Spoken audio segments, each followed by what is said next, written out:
ఫోన్లు చేసినా, నేను వీళ్ళు అరెస్ట్ చేసినా ఎవరిని కూడా తొందరపడొద్దు. మనం బాధ్యత కలిగే పొజిషన్లో ఉన్నాం ఈ నియోజకవర్గంలో. మీరు ఎవరు రాకుండా నేను ఒక్కనే వస్తా అని చెప్పిన. నేను దయచేసి సీఏ గారిని కూడా నేను రిక్వెస్ట్ చేసిన, సీఏ గారు నేను ఒక్కనే పోతా, మీరు ఎవరు అవసరం దయచేసి నన్ను అలౌ చేయండి అని నేను సీఏ గారిని, ఏసీపీ గారిని, సిపి గారిని, ఏసీపీ గారిని, సీఏ గారిని, ఎస్ఐ గారిని అందరినీ రిక్వెస్ట్ చేస్తే లేదు శాంతి భద్రతల కింద మీరు బయటికి పంపలేము అని వాళ్ళు అంటే నేను వాళ్ళ మాట గౌరవిస్తా ఉన్నాను, చట్టాన్ని గౌరవిస్తా ఉన్నా. ఇవాళ ఇదే గుడిగా భావించి ఇవాళ పోలీసుల సాక్షిగా, యావత్ మీడియా సాక్షిగా ఇవాళ ఇక్కడనే స్నానం చేసి మన హనుమంతుని, కొండగట్టు హనుమంతుని పట్టణం తీసుకొని ఈయన్నే ప్రమాణం చేస్తా అని చెప్పి సందర్భంగా తెలియజేస్తూ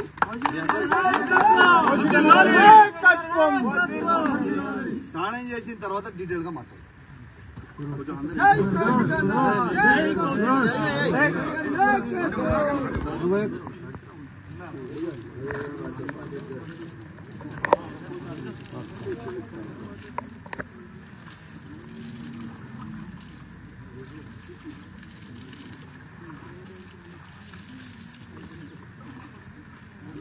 నిజాయితీకి మారు పేరు, నిజాయితీకి మారు పేరు కౌశిక్ రెడ్డి గారి నాయకత్వం.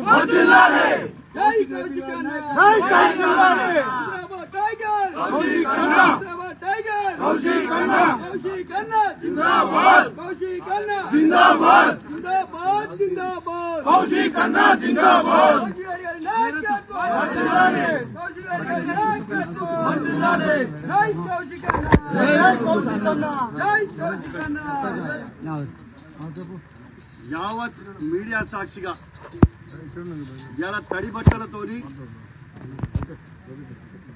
వెంకటేశ్వర స్వామి, తిరుపతి వెంకటేశ్వర స్వామి కండువ కప్పుకొని హనుమంతుని, కొండగట్టు హనుమంతుని విగ్రహం పటం చేతిలో పట్టుకొని ఇలా ప్రమాణం చేస్తా ఉన్నాను. పాడి కౌశిక్ రెడ్డి అనే నేను నా హుజరాబాద్ నియోజకవర్గంలో ఏ ఒక్క అవినీతి చెయ్యలేదని ఆ వెంకటేశ్వర స్వామి సాక్షిగా, హనుమంతుని సాక్షిగా, చెల్పూర్ హనుమాన్ స్వామి సాక్షిగా ప్రమాణం చేసి చెప్తా ఉన్నానని చెప్పి సందర్భంగా తెలియజేస్తాను.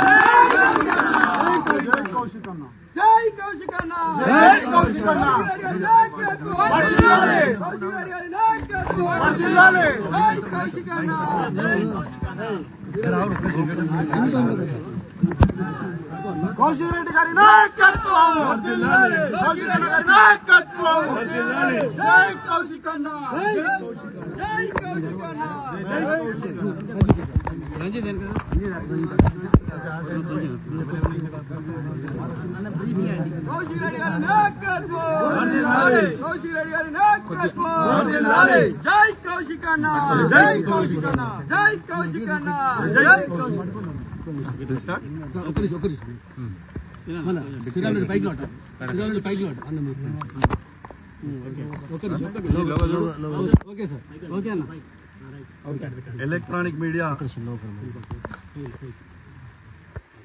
ఎలక్ట్రానిక్ మీడియా, ప్రింట్ మీడియా మిత్రులందరికీ కూడా పేరు పేరున నమస్కారాలు తెలియజేస్తా ఉన్నాను.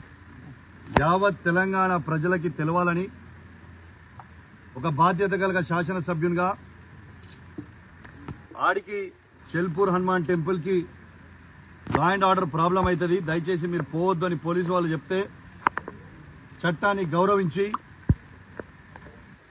ఆడికి పోనీయకపోయినప్పటికీ నా ఇంట్లోనే వెంకటేశ్వర స్వామి, తిరుపతి వెంకటేశ్వర స్వామి కండువ కప్పుకొని హనుమంతుని పటం పట్టుకొని ఇలా మీ మీడియా సాక్షిగా తడి బట్టలతోని స్నానం చేసి నేను ఎటు విధంగా ఎక్కడ కూడా నేను అవినీతికి పాలు పడలేదు అని ఇలా స్వయంగా నిరూపించిన అని చెప్పి సందర్భంగా తెలియజేస్తా ఉన్నాను.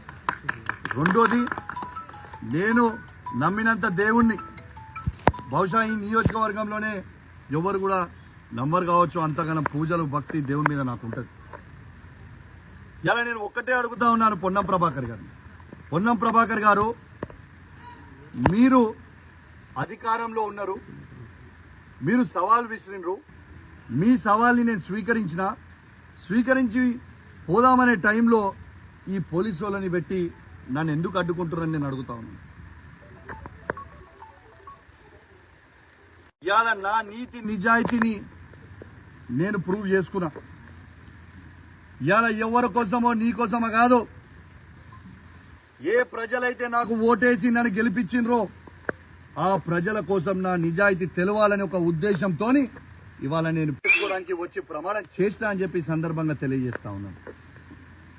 నేను పొన్నం ప్రభాకర్ గారిని ఒక్కటే చెప్తా ఉన్నా, మీకు ఫ్లై యాష్ లో మీరు 100 కోట్ల అవినీతి చేసిరని నేను బహిరంగంగా చెప్పడం జరిగింది. మీరు ఎందుకు ఇయాలటి దాకా ఆ ఫ్లై యాష్ మీద మీరు స్పందిస్తలేరు? ఎందుకంటే మీరు అవినీతి చేసిరు కాబట్టే మీరు స్పందిస్తలేరా? నేను మరొక అవకాశం నీకు ఇస్తా ఉన్నాను. నిన్న చెప్పినా ఇవాళ కూడా చెప్తున్నా, మీ అందరూ రేపు నువ్వు పబ్లిక్ అవసరం లేదు, కార్యకర్తలు అవసరం లేదు, నీ కార్యకర్తలు అవసరం లేదు, పబ్లిక్ నువ్వు ఒక్కనివిరా, నేను ఒక్కనే వస్తా. నువ్వేం పెద్ద సీనియర్ ఏం కాదు. నువ్వు ఫస్ట్ టైం ఎమ్మెల్యే, నేను ఫస్ట్ టైం ఎమ్మెల్యే. ఇద్దరం కలిసి పోదాం. నువ్వు ఈ 100 కోట్ల అవినీతి చెయ్యలేదని ప్రమాణం చెయ్యి. నేను నీకు బహిరంగంగా క్షమాపణ చెప్తా. ప్లస్ నువ్వు ఫ్లై యాష్ తో పాటు ఓవర్లోడ్ లారీలను ఎందుకు ఆపుతలేరు? ఆ ఓవర్లోడ్ పోయే లారీలో నాకు ₹1 కూడా నేను తీసుకోలేదు, నాకు సంబంధం లేదు అనేది నువ్వు ప్రమాణం చేయాలి. ట్రాన్స్పోర్ట్ మినిస్టర్ గా నువ్వు ప్రమాణం చేస్తే నేను క్షమాపణ చెప్తా. ఓవర్లోడ్ లారీలు పోతలేవు అని చెప్పే దమ్ము ధైర్యం నీకుందా? రెడ్ హ్యాండెడ్ గా నా దగ్గర ఉంది, నేను చూపిస్తా. కాబట్టి నేను దయచేసి రేపు కూడా పొన్నం ప్రభాకర్ గారు నాలాగా నేను ఎట్లయితే నా నిజాయితీ నిరూపించుకున్నా ఇవాళ, రేపు పొన్నం ప్రభాకర్ గారు వెంకటేశ్వర స్వామి సాక్షిగా రేపు వచ్చి ప్రమాణం చేస్తారని నేను అనుకుంటా ఉన్నాను. రేపు నేను మాత్రం ఖచ్చితంగా అపోలో టీటీడీ వెంకటేశ్వర స్వామి టెంపుల్ దగ్గరికి నేను ఖచ్చితంగా పోతాను. రేపాడ నీకోసం 11 గంటలకి వెయిట్ చేస్తాను. మీరు ఖచ్చితంగా వస్తారని ఆశిస్తా ఉన్నాను. ప్రభుత్వం మీదే, పోలీసు వాళ్ళతో నన్ను అరెస్ట్ చేపియొద్దు, మీరు కూడా అరెస్ట్ కావద్దు. మీరు ఎందుకంటే ప్రభుత్వం మీరే, మంత్రి మీరే, ఏం లొల్లి లేదు. మొత్తం సెక్యూరిటీ పెట్టు, అందరినీ సెక్యూరిటీ పెట్టుకొని మన ఇద్దరమే పోయేసొద్దాం. టెంపుల్ లోపలికి పూజారులు ఉంటారు, ఆడ పోయేసొద్దాం. తడి బట్టలు ఇద్దరం ఆడే గుళ్ళనే స్నానం చేద్దాం, ఇద్దరం లోపలికి పోయి ప్రమాణం చేద్దామని తెలియజేస్తా ఉన్నాను. నేను సిపి గారిని ఇంకొకటి కూడా కోరుతా ఉన్నాను. పాపం పోలీసు వాళ్ళు ప్రజల భద్రత కోసం ఇలా సెక్యూరిటీ విధిస్తే సెక్యూరిటీ ఆడ చేసిరు. దీని లా అండ్ ఆర్డర్ ప్రాబ్లం అవుతుందని అంటే, ఇప్పుడే నేను ఒక వీడియో చూసిన సోషల్ మీడియాలో, ఒకసారి ఆ వీడియో చూడండి. జమ్మికుంట ఎస్ఐ రాజేష్ గారి మీదకి ఏ విధంగా కాంగ్రెస్ గుండాలు ఏ విధంగా ప్రవర్తిస్తున్నారో ఒక్కసారి మీరు చూడండి. నేను దయచేసి సిపి గారిని కోరుతా ఉన్నా, డీజీపీ గారిని కోరుతా ఉన్నాను, ఒక్కసారి మీరు చూడండి ఎస్ఐ గారి మీదకి ఎట్లా పడుతున్నారో. ఖచ్చితంగా కొట్టనికే పోతున్నారు ఎస్ఐని. నేను డీజీపీ గారిని, సిపి గారిని, ఐజీ గారిని కోరుతా ఉన్నా, వెంటనే వీళ్ళందరి మీద చర్యలు తీసుకొని రిమాండ్ చేయాలి, చట్టాన్ని గౌరవించాలి. ఎందుకంటే ఆ ఘోరమైన చట్టానికి లోబడే ఉండాల్సిన పరిస్థితి ఉంటుంది. కాబట్టి ఎవరెవరైతే ఇవాళ పోలీసు వాళ్ళ మీదకి తిరగబడ్డారో వాళ్ళందరి మీద కేసులు చేయండి అని నేను దయచేసి డీజీపీ గారిని, సిపి గారిని కూడా రిక్వెస్ట్ చేస్తా ఉన్నాను. పోలీస్ డ్రెస్ ని కాపాడాలని మీరు